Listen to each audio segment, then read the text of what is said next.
Here's another success failure video for my long trip.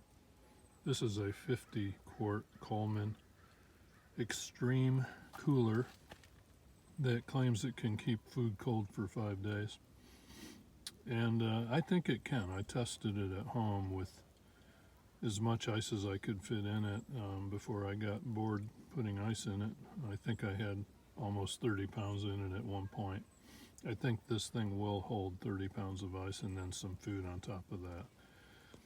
I think it's a decent cooler. It's for the price, it's good. It's a lot cheaper than the high-end roto molded coolers that you can spend $200 or $300 for. This is a $50 or so cooler.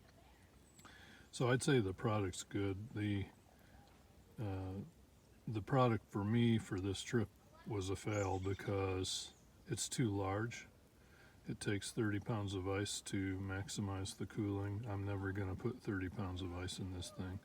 I don't need enough food to be cooled by 30 pounds of ice. And logistically, convenience-wise, putting 30 pounds in is not reasonable. Also, as I went further north into Canada and Alaska, ice is more and more expensive. So it just wasn't going to work. So what I end up doing is putting 10 to no more than 20 pounds of ice in it.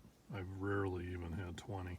That also compromises the length of time the ice will last, and also compromises the cooling of the food. So I should have gotten a smaller cooler to optimize it so it would be maximum efficient with less ice. Maybe a 30 quart cooler for one person, not a 50 quart. This might work really well for a larger group, 2 or 3 people.